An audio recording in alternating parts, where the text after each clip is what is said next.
La bienvenida a Andrés. ¿Cómo estás? ¿Cómo andan? Ya te di la bienvenida. ¿Andan bien? Sí.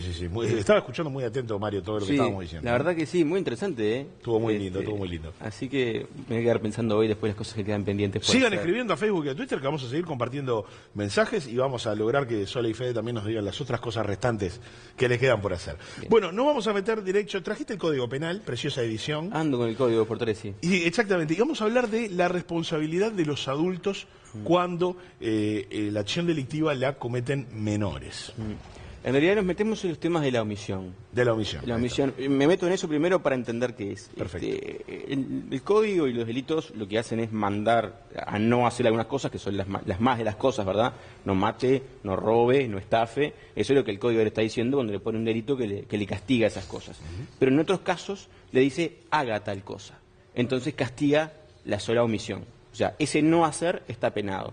Lo más conocido es la omisión de asistencia, ¿verdad? Con un deber de solidaridad, en que en algunos casos concretos uno debe asistir y si no lo hace está penado. Y los deberes inherentes a la patria potestad entran. Y ese es otro gran tema. De un tiempo a esta parte es un delito que se ha tornado más utilizado. Antes es un delito, el código es viejo, es del año 34. Esto lo encontramos en la parte que regula lo que tiene que ver con las buenas costumbres y el orden de la familia. Para situarnos como un código del 34 preveía esto, ¿no? Naturalmente lo que esto previene o ataca es, digamos, la puesta en peligro de la salud moral o intelectual a través de omitir deberes que son inherentes a la patria potestad. Ahora, ¿qué pasa? Hoy en derecho penal nosotros tenemos algunos principios que nos rigen que son fundamentales, ¿verdad? Entre ellos lo que se llama el principio de legalidad. ¿Qué quiere decir eso? Que si la conducta que se hace no es exactamente igual a lo que el delito pauta, no puede haber delito. Yo no puedo hacer entrar un poco. A ver, expliquémoslo con un caso concreto. Expliquémoslo con un caso concreto, por ejemplo. Y por ejemplo, ha pasado un millón de veces, ¿no? Pero cuando se hurtaba energía eléctrica a través de colgarse la luz. Los robos, sí. Bueno, ¿qué hacemos con eso? Porque el delito de hurto implicaba sustraer una cosa mueble. Sí. Y la energía eléctrica no era una cosa mueble. Claro. Entonces, no calza exactamente igual. Entonces, en ese caso, lamentablemente, no teníamos un delito que después se legisló, el hurto de energía eléctrica, lo que sea, pero hay muchos casos en los cuales uno se indigna porque de repente no hay un delito concreto, entonces quiere que se meta un poco a prepo en otra figura. Y eso lo que hace es violarle las garantías básicas que están en todos los tratados internacionales, Constitución y demás, que es, si no es exactamente la conducta que usted me puso en el código, yo no lo puedo castigar. Entonces, en esto puede ser que pase un poco lo mismo. Acá lo que decimos es, el que omitiera el cumplimiento de los deberes de la asistencia inherentes a la patria potestad, poniendo en peligro la salud moral o intelectual del hijo menor. Entonces, ¿qué pasó? Hubo algunos casos en menores implicados en delitos, ¿tá? Rapiñas o delitos violentos, en los cuales hubo procesamientos a los padres por omisión de los derechos inherentes a la patria potestad. Desde 2010 hubo 141 personas procesadas. Sí. Ojo que los procesamientos pueden ser por ese delito y por el no pago de pensión también, que es un delito que está paralelo. Que también tiene que ver con la omisión. Que también tiene que ver con la omisión, pero bueno, tiene que estar, porque hay como dos cosas separadas, ¿no? Lo que es el no pago de pensión alimenticia y lo que es el genérico deber de los derechos en general, deber de patria potestad, ¿no? Lo que está claro es que las responsabilidades penales son personales.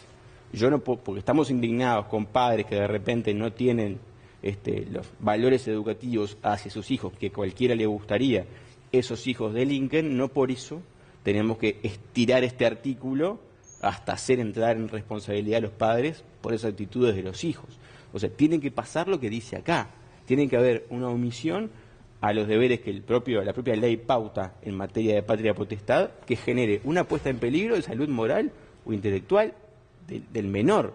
O sea, no puede ser que porque el menor hace cosas que a la sociedad de repente no le gustan, uno castiga a los padres a través de este delito. No digo que esté bien lo que hacen, ni digo que no tendría que haber un delito, ni me estoy metiendo en un tema de fondo. Pero lo que estoy diciendo es que a mí no me gusta la aplicación genérica de este artículo para castigar algunas cosas que de repente son simpáticas para la tribuna, porque yo entiendo que a la gente de repente que está un poco podrida, con razón, de que pasen un montón de cosas, ver que los jueces tratan de hacer cosas para parar eso, es aplaudible. Ahora, ojo cuando nos metemos a estirar derecho penal, porque no sabemos dónde termina. ¿no? La garantía que tenemos es que se aplique lo que está escrito. Entonces yo sé que esto es delito, sé que esto no lo puedo hacer.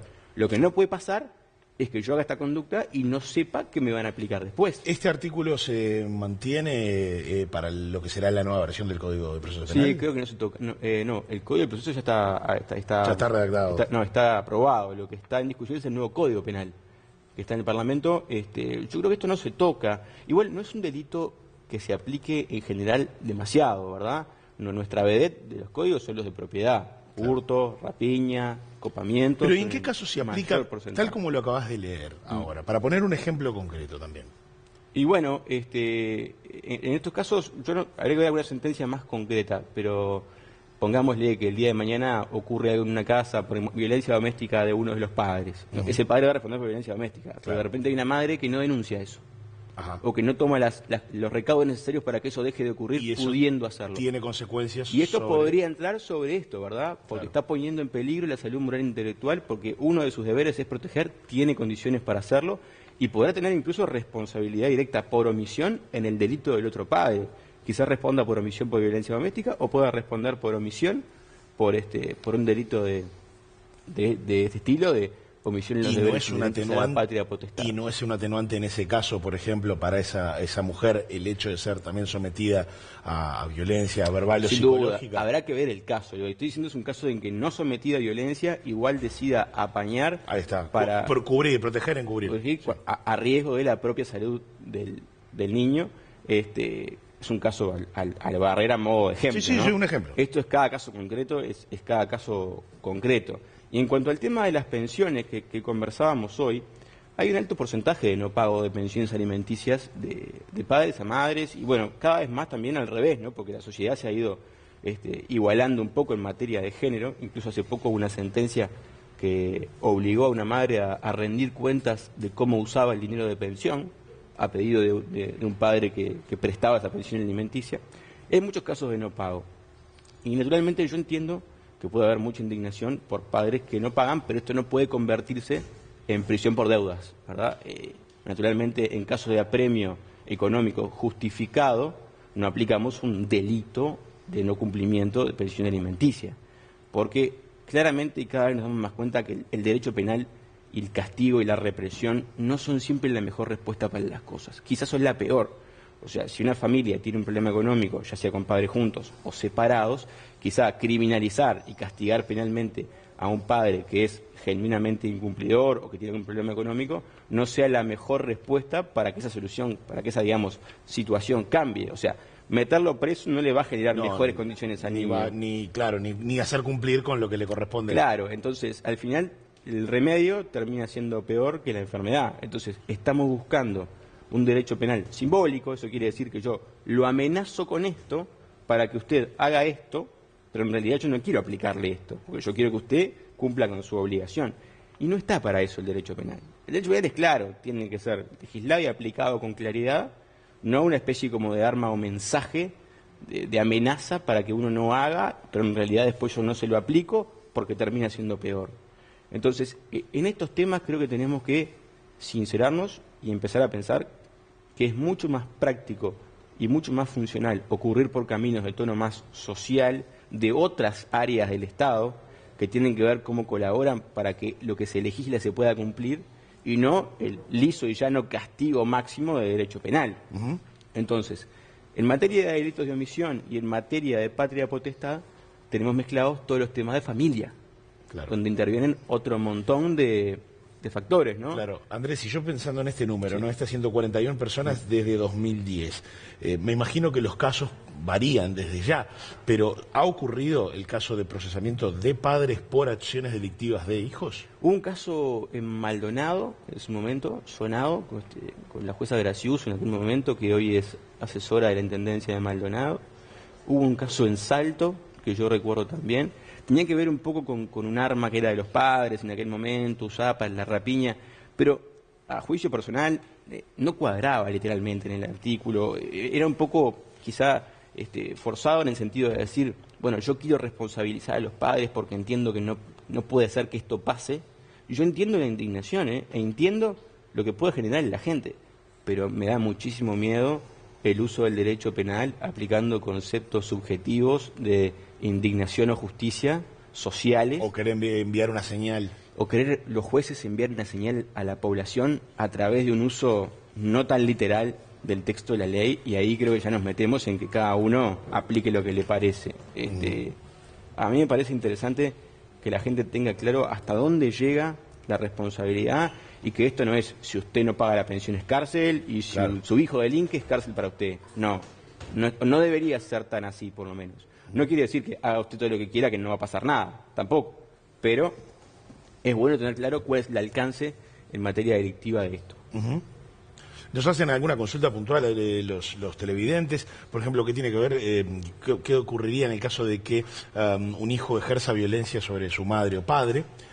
Si puede haber algún tipo de... En ese caso, el procesamiento... Los menores tienen un sistema de responsabilidad penal juvenil a partir de los 13 años. O sea, a partir de los 13 ellos responden, pero responden en un sistema penal juvenil. La famosa colonia Berro es el centro de reclusión por excelencia de los menores infractores. Y si un menor comete un delito, por ejemplo de lesiones, en este caso que tú me planteás, o de homicidio, o de rapiña, o de lo que fuera, va a responder penalmente en su sistema específico pero ahí no se para puede menores. No se puede hablar de omisión de los deberes de la patria potestad, en ese caso puntual de ejercicio de en violencia. principio no surge, habría que ver qué otro contexto hay. Hay una cosa muy folclórica que es cuando ocurre ese hecho de decir dónde estaban los padres y dónde estaba... Claro, pero eso en realidad no se ajusta a todos los casos. Por eso es que te digo que yo entiendo la indignación y la valoro. Y me parece bien que se reclamen respuestas. No puede ser solo indignación. Pero no, y tampoco puede ser que como no tengo otra herramienta y me quedé sin ideas, recurro a esto. ¿Sabe qué? Como no sé bien qué hacer, cárcel por las dudas. Me parece un poco demasiado. Y sin el poco, quizá también. Muy bien, comprensible. Doctor Ojeda, muchísimas gracias. Gracias a ustedes como siempre, por la invitación. Y bueno, estaremos respondiendo seguramente las muchas preguntas que surjan de esto. Nos vemos el próximo...